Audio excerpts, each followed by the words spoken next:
আসসালামু আলাইকুম আরহামতুল্লাহি আবরাকাতু। প্রিয় বন্ধুরা, আজ আমরা রমজানের ফজিলত সম্পর্কে জানার চেষ্টা করব ইনশাআল্লাহ তাআলা।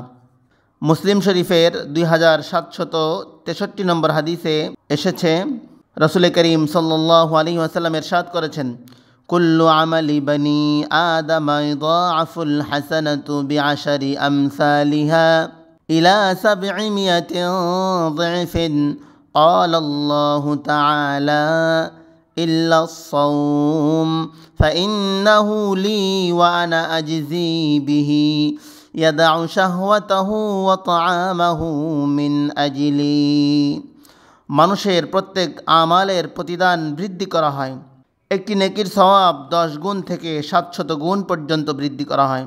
আল্লাহ তাআলা বলেন, কিন্তু রমজানের বিষয়টি আলাদা, কেননা তা একমাত্র আমার জন্য এবং আমি নিজেই এর প্রতিদান দিব। বান্দা তো আমার জন্য নিজের প্রবৃত্তিকে দমন করে এবং পানাহার ত্যাগ করে। প্রিয় দর্শক, যে যত বড় ব্যক্তিত্বের অধিকারী হয় তার প্রতিদানও তত বড়। আর আল্লাহ তাআলা হলো রাজাদিরাজ। ইন্নাল্লাহা আলা কুল্লি শাইইন কাদির।